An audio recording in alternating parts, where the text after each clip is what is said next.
Well,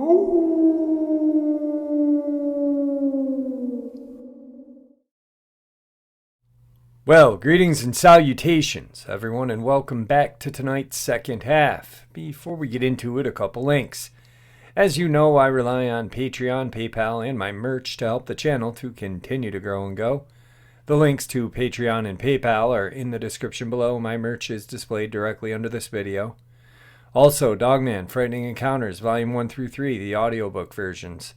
They were written and researched by Tom Lyons, narrated and produced by me, Jeffrey Nadolny. Those audiobooks are available on Audible, Amazon, and iTunes, the links to which are also in the description as well. And finally, last but definitely not least, if you'd really like to help support this channel to continue to grow and go, simply subscribe, click the like button, and please leave a comment.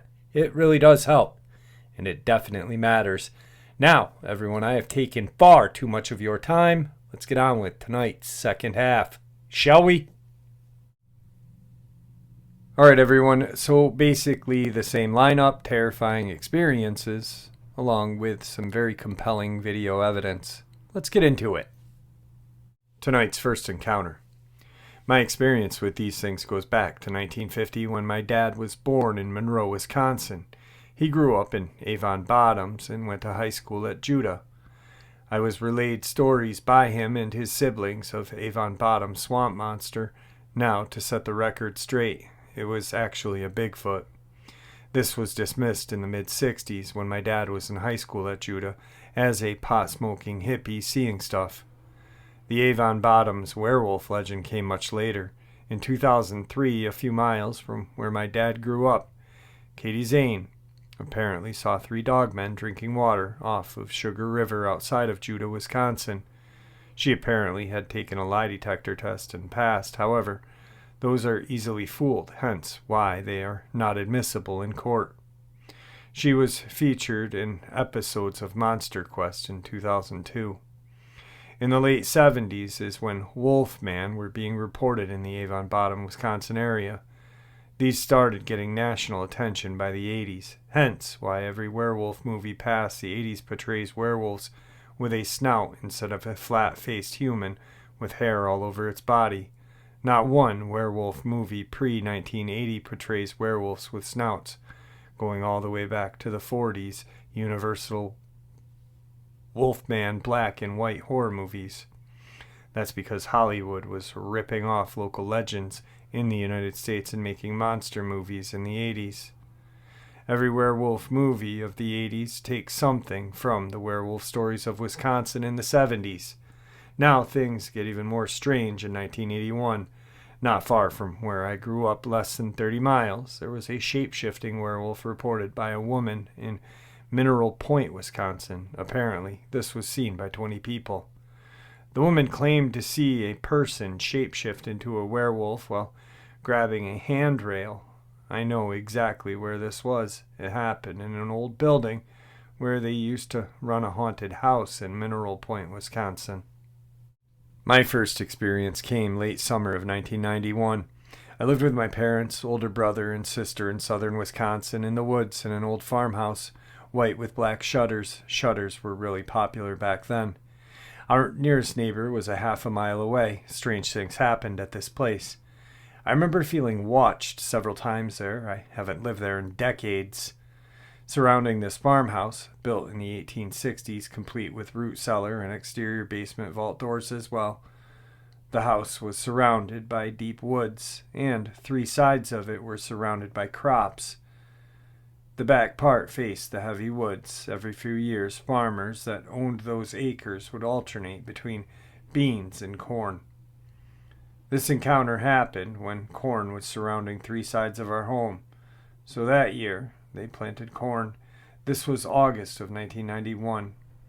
By the way, I'm the youngest of us 3. My brother, the oldest, had a room downstairs right next to the kitchen and adjacent to the dining room, porch, deck, and living room. My room was upstairs with my older sister. Everything was fine until late that summer. Keep in mind, the Beast of Bray Road didn't hit the news until fall of 91, so this was before that. This was a couple of hours west of Elkhorn, Wisconsin, where Bray Road runs. My brother had complained of seeing yellow eyes looking into his room at night. We couldn't afford an air conditioner, so you would open your window at night. One night he woke up my parents upstairs screaming that a bear with yellow eyes was tapping on the glass of the window one night. He was around 12 or 13 at the time. My parents decided it would be best to move him upstairs with me and give my sister her own room, who was 9 or 10 at the time. I was 4 or 5, I think, because my sister would have hit puberty within the next year or so. They thought having 2 boys in the same room would work out fine, and her having her own room would have happened eventually anyway. That was not the end of what happened there. My sister had experiences for years after that, and my brother had nightmares for a long time. He would wake up in cold sweats. My mom would come and comfort him and calm him down. I was merely inches away from him in another bed. My parents converted our walk-in closet to accommodate an additional bed. But it was tight in there. Bedroom was only 11 by 14 at most. The bedroom downstairs where all this happened faced the cornfield north, and the back end of the house faced the woods west. My sister never saw anything, but several times heard grunts, snorts, howls, and said that it sounded like a bear with a breathing problem. One time, that particularly scared her. To this day, she tells me about it. My brother refuses to go there, either because he most likely forgot or it was too scary. Heck, it was over 30 years ago. Now for the 2010 encounter. This happened many years before any podcasts about cryptids.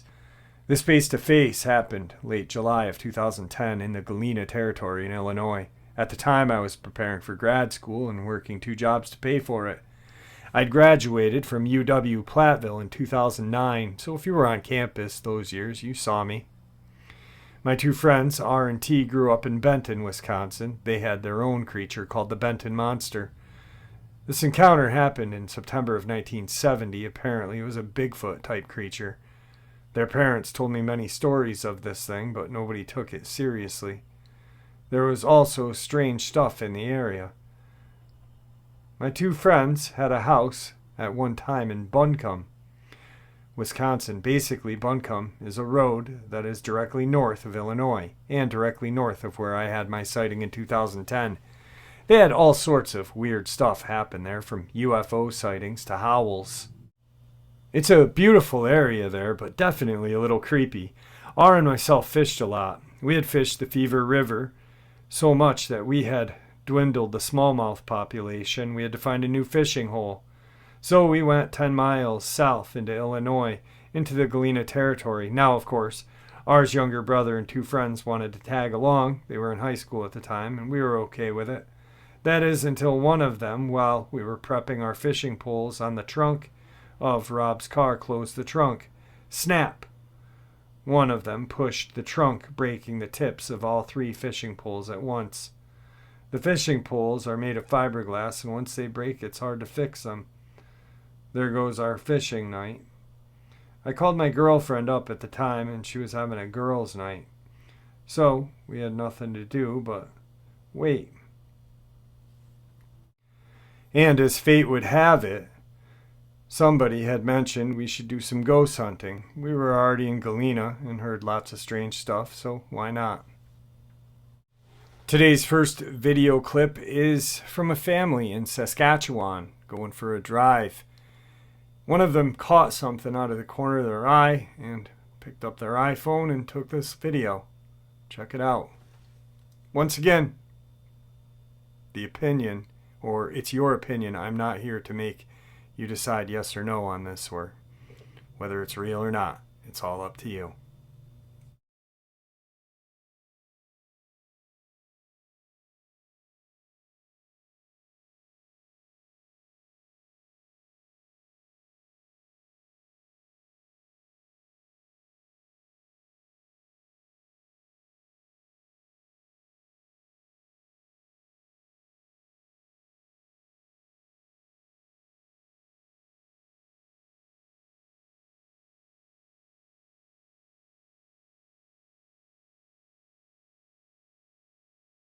All right, everyone. So that Pretty interesting. Not creepy, but interesting. Just how it's moving. Doesn't really look like a person to me, but that's my opinion, and you have your own. On to tonight's second encounter. When I was about 22, I was working for a small security company with about 18 people at the time. We worked at an area, a tourist location called Seven Falls in southwest Colorado Spring in the Cheyenne Mountain Canyon area. I remember the shifts being grueling, due mostly to the fact that we were mostly in direct sunlight during the afternoon and evening. In the average shift, we were expected to walk a minimum of 7 miles between the base of the parking area to the top of the falls. And rarely were we allowed to use the guest elevator for handicapped and elderly. The whole park was a hilly incline, so walking to the top down was okay. Bottom up, exhausting. In the evening, near the base of the falls, native Ute and/or Cheyenne tribal dancers would perform, and we had to monitor the crowds, which were slight breaks for about 15 to 20 minutes. These falls were frequented by area tribes for hundreds of years, and were still considered spiritual. So it was the native tribes that pushed for their performances, since Seven Falls is considered a state park. At the end of the night, we would sit at the main entrance into the falls at the bottom of the canyon off Lower Gold Camp Road and monitor the toll booth until roughly 1 in the morning, except during weekends and holidays. Then we were there till 3 in the morning. On several occasions, while waiting for the end of my shift, I always had occurrences that made me feel like I was going to be attacked by either an animal or a person. Guttural hissing, deep mannish groans, harassing growls could always be heard from behind the giant gate. Glowing eyes, either red or white in color, but larger than any wildlife, could be seen from behind the brush and tree canopies.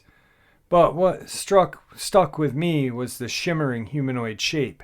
The shimmering was otherworldly. The way I always described it to my family and friends was that it was like the Predator.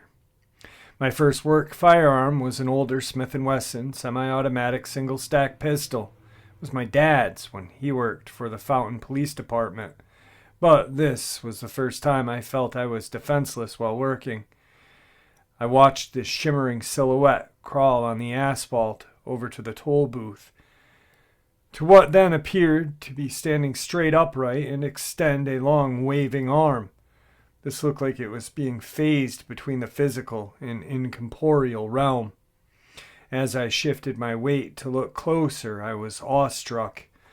The glowing red eyes slowly came back into focus, and in a snap I heard what sounded like an animal climbing up the side of the toll booth gutter, and watched as the shimmer jumped to a tree no less than 20 feet away. From here, the shimmer jumped again. This time a broken branch fell from the tree. A loud crashing sound rang from the top center of the gate as the shimmer looked back one last time before going over the gate and disappearing into Seven Falls Park, bringing us to May of 2022. My old coworker and I ran into each other while at Walmart and decided to go to Gunther Tooley's diner. While having a burger and reminiscing of the good old days, he brings up, "Did you ever see the Predator in his active camouflage at Seven Falls?" My blood ran cold and dropped a shade to just about pale. He then proceeded to tell me about his experiences on his shift that I had never heard. After leaving that diner and arriving home, I sat in my driveway for a moment, contemplating what inhabits Lower Gold Camp Road. I love that encounter. I don't know why, but every time I hear it or narrate it, and I've narrated it twice, I just absolutely love it. I think the native part of me, hearing about the Ute, which the Ute were practically wiped out by the Navajo using skinwalker tactics, and I know people will be like, "Oh, that's not true," but really, if you honestly people did their research, they would know that skinwalkers don't live in Maryland, Georgia, North Carolina, New York, Minnesota, Texas. Very interesting experience. It just blows me away every time I read it. So I wanted to share it again. Tonight's final video clip. A guy hears some strange noises in his woods and comes across a very strange Dogman-like creature. Check it out.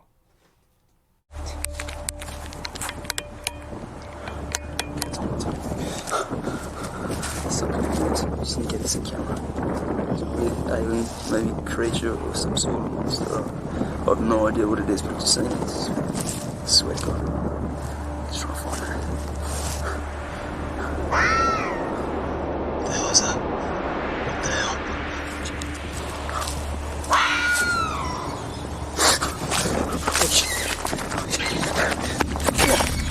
Very creepy video footage, and well, I'm really not sure what that is. It, to me, resembles a Dogman in its movements, but could be a Squatch. So, anyway, on to tonight's final experience. Tonight's final encounter. I was camping in Quebec, Canada. I was in a small tent alone because there were far too many people in the other tent. Here I am sleeping in an army-like tent alone with a roof not connected to the floor, which created an open space to the outside. It was a summer morning around 6 a.m. when I felt a terrible cold through my sleeping bag for a few minutes before opening my eyes. And what I saw was, first thing first, I realized I was outside, bringing daylight, and in front of me was standing a huge black thing, 6 or 7 feet away from me.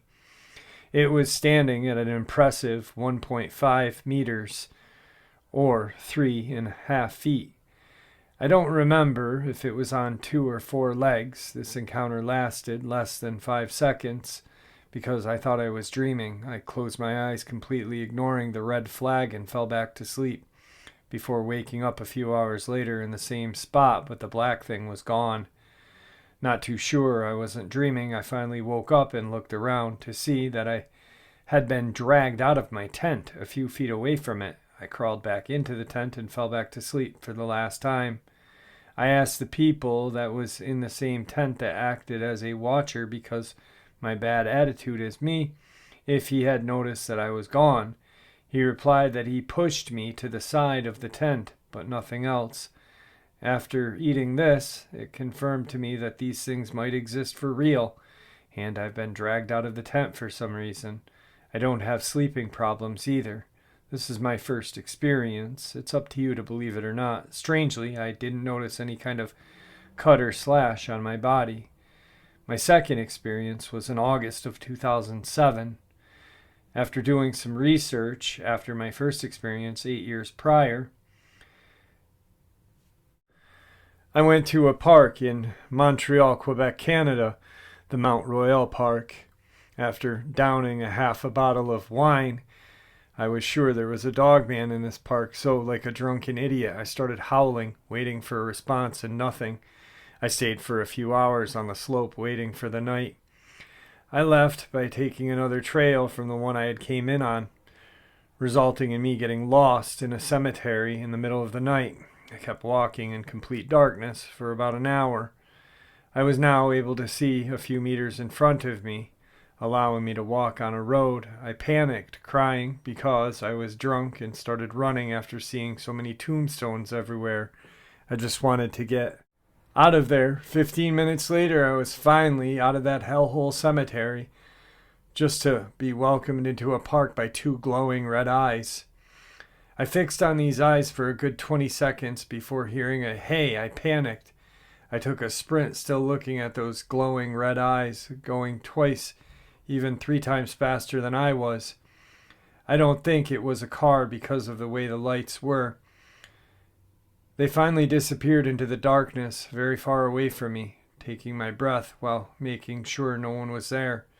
I started howling again and waiting again, and there was a response. I made the worst decision to ignore that howl, and I took a quick dip in an artificial lake, losing my shoes, socks, keys, leaving me without anything to cover my feet. Don't ask me how I managed to walk without them. I blacked out. When I'm drunk, I'm not myself, to say the least. I knew that because I retraced every step I did on Google Map and came to the conclusion I knew where I started and tried to remember everything. Like I said, I was very insanely stupid that night. Yeah, I'll definitely agree with that. Anyway, I hope you guys enjoyed tonight's second half as much as I enjoyed sharing it with you. I want to thank you all for all your support, and may the Great Spirit be with us all, and may He guide us down that path that we call life.